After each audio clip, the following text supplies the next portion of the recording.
Suatu hari, di awal November 2025, Ocha, transpuan di Bekasi, Jawa Barat, libur kerja demi menghadiri pengajian atas ajakan kawan.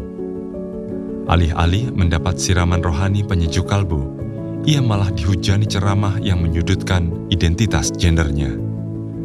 Dalam acara yang digelar MUI Kota Bekasi itu, Ocha juga nyaris menjalani terapi konversi.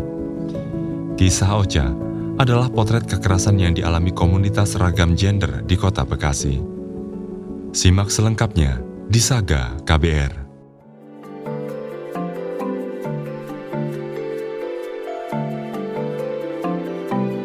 Saga, cerita tentang nama, peristiwa, dan fakta.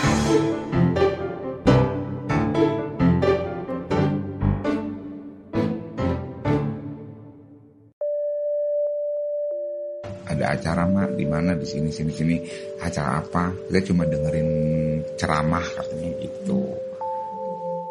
Ocha menirukan kalimat rekannya sesama transpuan di Bekasi, Jawa Barat. Dia juga nggak tahu ceramahnya itu ceramah apa, nggak ngerti. Saya cuma datang dengerin ceramah, udah gitu. Ocha tertarik datang karena ada uang pengganti transportasi sebesar Rp100.000. Lumayan pikirnya. Ia tak perlu ngamen di hari itu. Biasanya, Ocha harus ngamen seharian, berjalan berkilo-kilometer, menyusuri gang-gang sempit demi Rp60.000. Lagi pula, mendengarkan ceramah, apa salahnya? Kalau di tempatnya dulu pernah ada, jadi saya mengadakan itu rutin pengajian untuk teman-teman trans dulu. Menikmati nggak sih kalau pengajian? Ya kalau pengajian saya menikmati. Akhirnya, Rabu 5 November pagi, Ocha datang ke lokasi acara di Aula Garuda BBLK, Seves, Bekasi. Nah pas sampai ke MUI gitu. Kami informasikan bahwasannya acara kita pada hari ini akan diisi dengan kegiatan saresehan, hipnoterapi, dan juga pengobatan gratis. Ocha mulai resah melihat judul kegiatan yang digelar Majelis Ulama Indonesia MUI Kota Bekasi itu. Sarasehan Pencegahan LGBT berbasis nilai keagamaan dan kebangsaan. Ada 200-an peserta dari komunitas ragam gender. Sebagian Ocha kenal. Tetapi sudah terlanjur sampai di lokasi. Ocha memilih duduk di deretan kursi tengah. 5 menit lagi insya Allah acara akan kita mulai. Panitia Sarasehan naik podium. Terlaksananya sarasehan dan giat hipnoterapi ini sehingga Berikutnya, Ketua MUI Kota Bekasi, Saifuddin Siroj. Akhirnya saya bertanya, memang ada di Kota Bekasi? Bekasi ini kota agamis loh. Kayaknya kok nggak nyambung otak saya kalau ada LGBT di Kota Bekasi. Kok tiba-tiba sampai di situ kayaknya beda gitu loh dari yang narasumbernya itu berbicaranya kok seolah-olah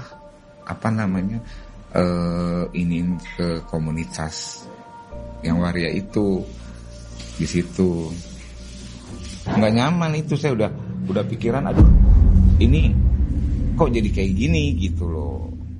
Ocha menyapu pandang melihat kondisi peserta.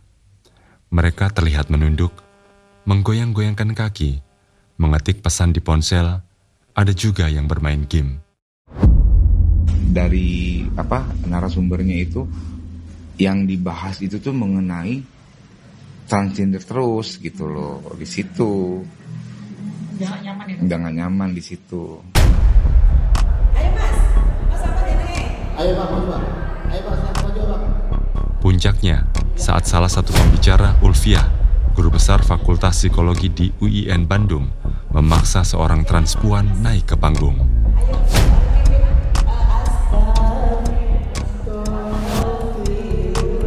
Pembicara melemparkan pertanyaan dan komentar yang menyudutkan si transpuan. Pas teman saya dipanggil selawatan itu, kok makin seperti ini gitu. Saya pikir kan narasumbernya dari mereka, ya kan? Kita hanya mendengarkan atau berikut. Ternyata kok kok dari peserta atau undangan yang datang gitu. Saya pernah dengar katanya di Kota Bekasi itu Wari mau direhabilitasi lah apalah gitu. Apa mungkin ini gitu awalnya gitu. Belum puas, Fulvia, si pembicara, kembali memaksa 2 transpuan naik ke panggung. Ocha salah satunya. Ocha sempat menolak permintaan itu. Terus hasilnya sih belum. Kan di KTP Islam gitu jadinya. Asli mana tadi? Saya asli Jakarta, cuma saya tinggal di Karena saya lihat ada media kan di situ. Saya menyebutkan enggak nama asli saya. Terus udah gitu sama ditanyakan mau berubah nggak gitu. Saya bilang saya nggak bisa untuk berubah gitu. Lebih dari 20 menit, Ocha dan rekannya di atas panggung dipaksa salawatan, dihakimi menyimpang, dan menyalahi kodrat.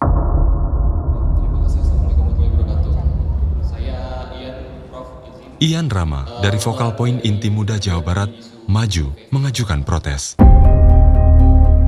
Saya pribadi menganggapnya framing yang cukup kurang elok bagi teman-teman. Jadi saya mohon maaf sekali, saya pribadi cukup kecewa dengan acara kegiatan ini gitu. Dan saya harap ke depannya tidak ada lagi hal-hal yang demikian. Karena sama saja, saya bisa saja bilang, ini sama saja mengeksploitasi teman-teman dong. Buat apa naikin teman-teman ke atas? Ian mengkritik keras karena acara berjalan tidak sesuai konsep awal hasil obrolan dengan MUI beberapa bulan sebelumnya. Judul Sarasehan pun sudah diminta untuk diganti. Mereka bilangnya ini acara saling tabayun satu sama lain antara teman-teman komunitas dan juga pemangku keagamaan lah ya istilahnya gitu. Para alim ulama gitu. Untuk mengenal lebih dekat bagaimana sebenarnya situasi yang terjadi dengan teman-teman LGBT di Kota Bekasi. Sebenarnya teman-teman berharap bahwa tujuan acara kemarin itu akan berdampak sangat baik bagi keberlangsungan teman-teman gitu di masa yang akan datang, karena apalagi MUI ini bisa dibilang satu majelis keagamaan yang cukup besar gitu, jadi harapannya bisa nge-counter berita-berita negatif yang beredar di luar terkait isu HIV ataupun teman-teman LGBT yang ada di Kota Bekasi. Namun melihat adegan yang dipaksakan di atas panggung itu bikin harapannya pupus. Ian melihat satu persatu peserta keluar ruangan. Itu juga rame banget itu di WA kayak, aduh ini udah boleh ditunjuk-tunjuk, kita mau diapain nih, apalagi nanti ada hipnoterapi, apakah kita nanti dipajang di depan terus kemudian di hipnoterapi bareng-bareng secara massal ditontonin orang apa gimana nih gitu. Hipnoterapi kerap digunakan sebagai terapi konversi untuk memaksa seseorang mengubah orientasi seksualnya. Praktik ini dapat menimbulkan penderitaan fisik maupun psikologis, serta merendahkan martabat manusia. Situasi di Aula Garuda BBLK Seves makin tak kondusif. Sesi hipnoterapi batal dilaksanakan. Ketua MUI Saifuddin Siroj dalam pidato penutup. Saya menyayangkan itu, tapi saya juga mengatakan ini beliau kayaknya tidak sengaja. Itu terjadi spontanitas kayaknya. Dia bilang, aksi pemanggilan peserta ke atas panggung sebagai inisiatif pribadi pembicara. Dia tak menyinggung sesi hipnoterapi yang akhirnya batal. Ocha menebak-nebak seperti apa sesi hipnoterapi jika bakal terjadi pada acara Sarasehan itu. Kalau gambaran saya kayak hipnoterapi itu mungkin kita semacam dihipnotis terus dengar omongan-omongan dia atau dengan baca-bacaan dia, atau mungkin kita disuruh melafaz ayat-ayat itu gitu, mungkin gitu kali, kayak di ruqyah-ruqyah gitu. Transpuan berusia 50 tahun ini sering mendengar cerita sedih korban terapi konversi.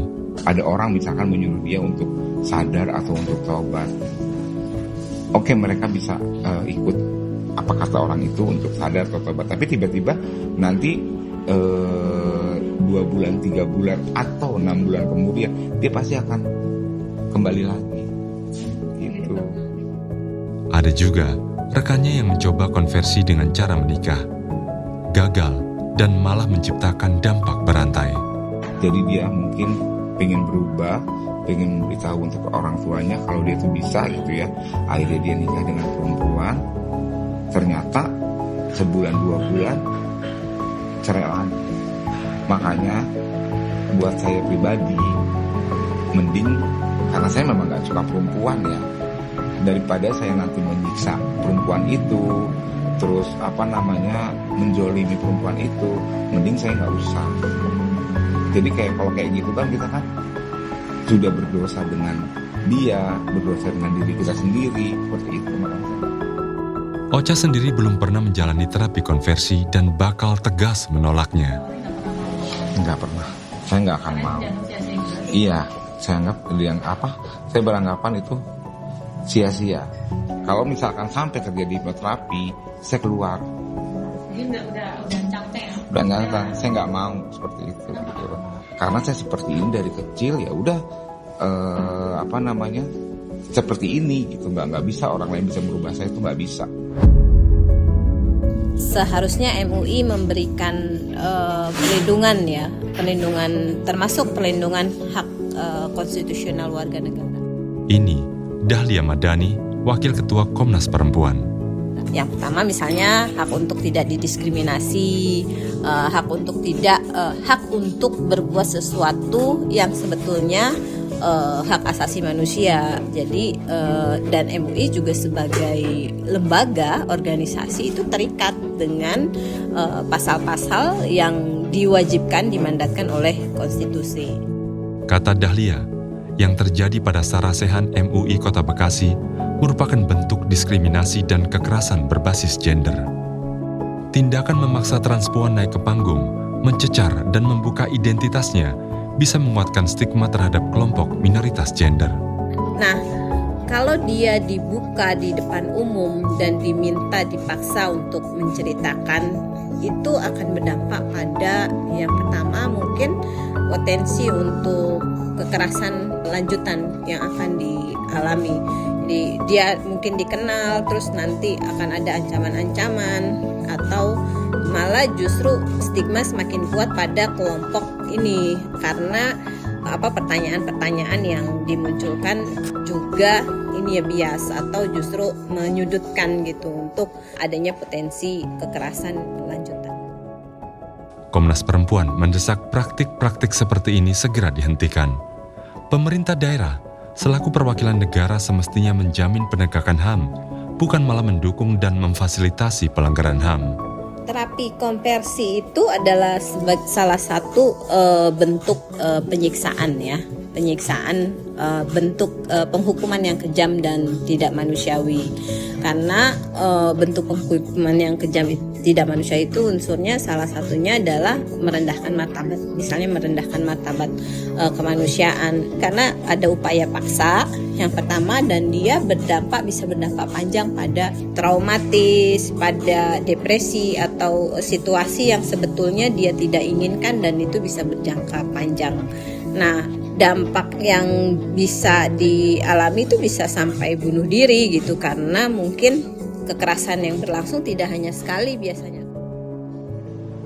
Berapa bersaudara? 4. Tapi kalau keluarga nggak masalah? Sebenarnya sih nggak masalah ya, karena kakak saya juga udah tahu kalau saya ini waria gitu. Tapi dia tahu saya ngamen, saya dandan, tapi jangan berbuat yang macam-macam. Di usia paruh baya, keinginan Ocha sederhana saja. Dia ingin menjalani hidup tenang, diterima keluarga dan lingkungan sekitar, serta punya cukup tabungan untuk hari tua. Yang penting, tak merugikan orang lain.